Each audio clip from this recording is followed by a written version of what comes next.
Bonjour, bienvenue sur ma chaîne Daily Dose. Je m'appelle Peggy et c'est la première fois que tu es dans cette maison. Je te souhaite la bienvenue. Aujourd'hui, je vais te montrer comment appliquer des produits de soins sur le visage après être lavé. Vous savez, les peaux sèches ont souvent trop de problèmes pour la réparation de la peau. Voilà, c'est pour ça que la dernière fois, je vous avais promis que j'allais vous montrer comment est-ce qu'on applique les soins.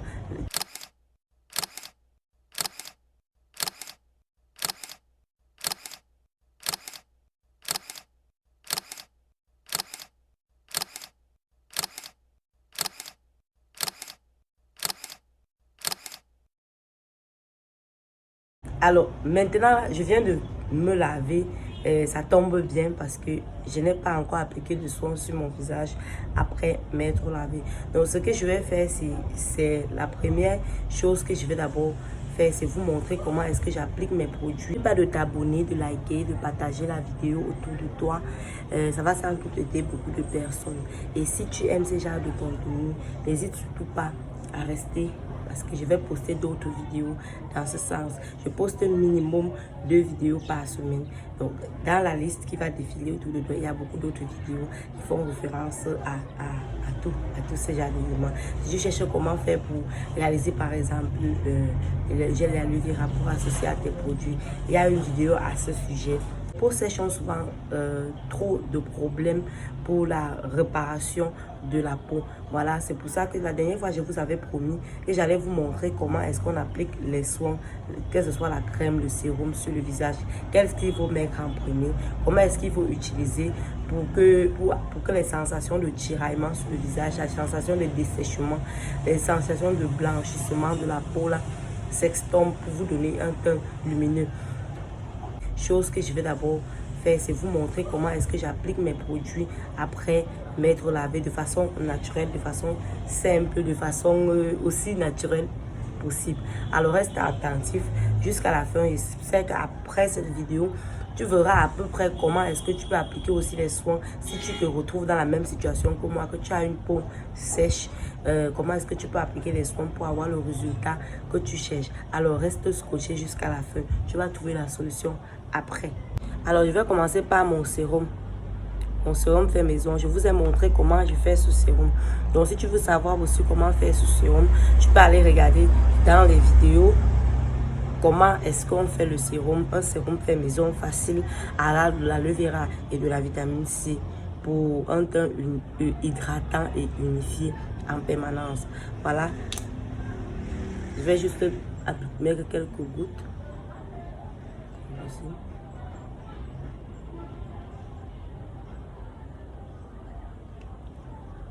Délicatement, je vais repartir sur mon visage généreusement.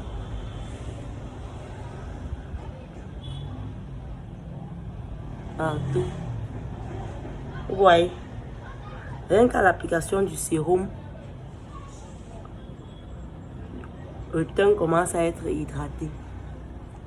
Vous n'avez plus la sensation que le teint est desséché comme tout à l'heure, qu'il blanchit. C'est ça la caractéristique des peaux sèches. Lorsqu'une peau sèche aura toujours tendance à blanchir. Après vous êtes lavé, il sera tout blanc par rapport au reste des peaux normales.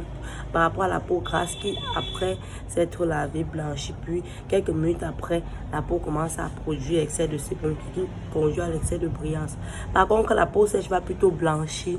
Mais si vous n'appliquez pas les soins, elle va noircir davantage par rapport au reste de votre peau. Surtout si vous avez deux types de peau, donc une peau sèche au visage et une peau grasse en bas, donc vous aurez deux teints carrément différents. La peau du visage sera plus foncée que le reste de vos peaux. C'est souvent comme ça le cas pour les personnes qui ont les peaux sèches. J'ai longtemps souffert de cela.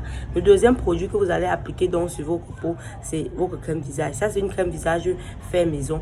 C'est une crème qui est également constituée des éléments très hydratants. Je l'ai confectionnée moi-même. Si vous avez n'importe quel type de crème qui correspond à votre type de peau, vous pouvez également l'appliquer. Et de cette manière, donc je vais prendre juste un peu de ma crème.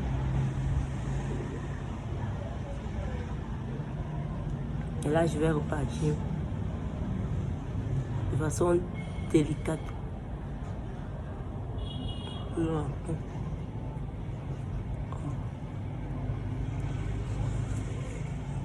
Et ensuite, je vais ceci.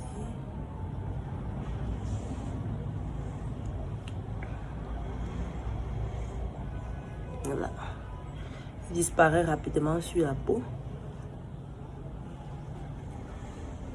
N'oubliez pas, si vous avez une peau fraîche, vous devez toujours vous rassurer que les éléments que vous appliquez sur votre visage soient très hydratants. Moi, l'aloe vera ne manque jamais dans mes crèmes. Jamais, jamais. Le beurre de karité non plus. Je vais appliquer comme ça. Je vais rajouter encore parce que ma peau absorbe rapidement ce que je vais. Donc, je vais rajouter pour être sûr que toutes les parties de mon visage ont pris. Je vais étendre cela jusqu'à les oreilles et mon cou.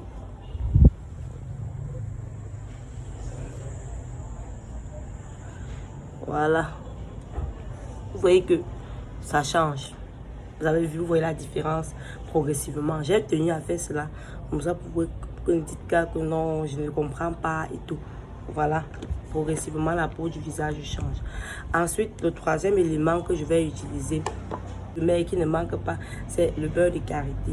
Le beurre de karité est fait maison. Ce beurre de karité également, il lutte contre les rayons ultraviolets qui peuvent frapper votre visage et vous donner plus d'imperfections, vous faire noircir en présence du soleil. Donc, il va jouer le rôle de barrière à la surface de ma peau. C'est pour ça qu'à la fin, je prends un peu, comme j'ai une peau sèche et que je veux de l'hydratation, je veux l'effet, comment dire, glow de ma peau, je veux l'effet, le reflet du visage bébé là. Je vais appliquer davantage pour adoucir ma peau.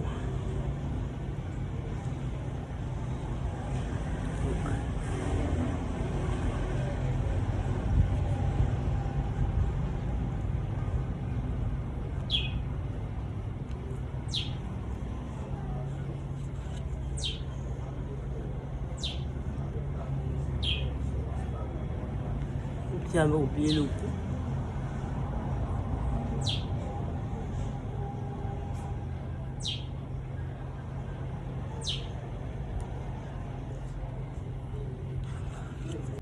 Puis, je vais utiliser mon huile essentielle. C'est à base de la papaye, carotte, ananas et mangue. Mon huile essentielle. J'ai rajouté en plus de l'huile d'olive, de l'huile de coco, de l'huile de palmiste blanc et puis un peu de beurre de karité à l'intérieur. C'est pour moi. Et si vous voulez faire la même composition, vous pouvez choisir l'huile essentielle qui correspond à votre type de peau, par exemple. Je vais par exemple conseiller à quelqu'un qui a une peau grasse d'associer à ça son beurre de karité pour lui parce qu'il aura les problèmes de boutons qui vont apparaître sur son visage. Moi, je mets ça parce que j'ai une peau sèche et c'est le beurre de karité qui va m'aider. L'huile essentielle se met à la fin parce qu'il va permettre de fixer. À l'intérieur de ma crème, il y a aussi un peu d'huile essentielle. Mais je rajoute encore au-dessus parce que ça va me permettre de fixer tous ces produits-là, toutes ces compositions là sur ma peau. Si je n'applique pas l'huile essentielle là au-dessus de toute cette composition, lorsque je vais transpirer, ça va racler tout ça et ça va descendre avec. Parce que ma peau a du mal à absorber les produits, comme mes pores sont très serrés. Donc ce qui fait que lorsque je vais mettre un peu quelques gouttes d'huile essentielle, ça va venir sceller l'hydratation sur ma peau.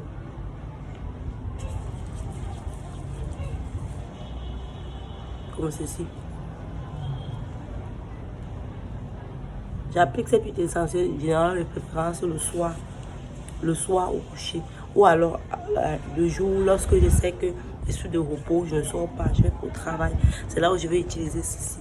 Mais si c'est que je dois sortir par exemple aller au soleil ou bien je mange au soleil en plein en journée, il est très déconseillé d'appliquer cette huile essentielle en journée parce qu'il y a les produits, tous les éléments qui sont à l'intérieur sont photosensibilisants. Si vous mettez ça en contact avec le soleil, il va vous faire noircir davantage. Voilà. Maintenant, ma petite touche personnelle, parce que les huiles que je mets là ne sont pas assez collantes. Il faut que je scelle vraiment l'hydratation pour que même si je sors, ma peau ne se dessèche pas, elle ne noircit pas. Peu importe, je garde mon éclat même si je marche au soleil. J'ai donc un quatrième élément que je mets en plus des trois autres au-dessus. C'est le beurre de karité.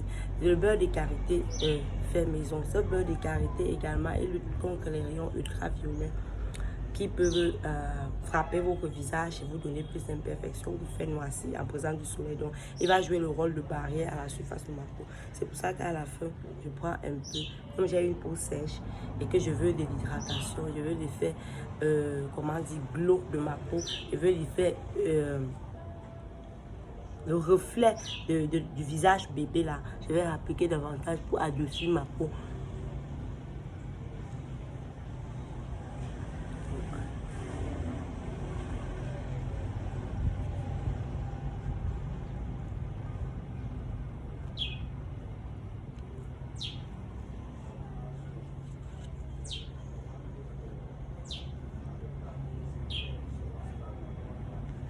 J'avais oublié le coup.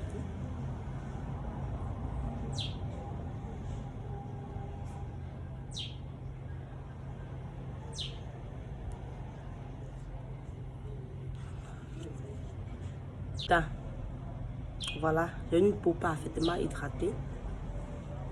Je peux également, en plus, si je veux, par exemple, un joli baume lèvres, je prends ceci. Je veux les cariter pour éviter que mes lèvres se dessèchent. Je mets un peu sur. Et hop.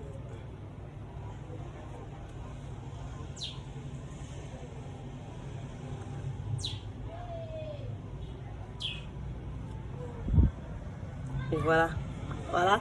Dis-moi alors en commentaire comment est-ce que toi tu appliques tes produits. Quelles sont tes difficultés? Qu'est-ce qui t'empêche de mettre ton produit comme ça? Et rassurez-vous, ça ne va pas vous faire transpirer, ça c'est sûr. Surtout que les éléments que j'utilise pour la confection de ma crème de visage, je ne charge pas tellement ça parce qu'une crème ne doit pas être trop chargée sur le visage. N'hésite surtout pas à t'abonner, à liker, à partager la vidéo autour de toi. Ça va aider beaucoup de personnes qui se retrouvent dans les problèmes ou bien qui ont les problèmes de peau sèche à retrouver la solution rapide à leurs problèmes. À très bientôt pour une nouvelle astuce.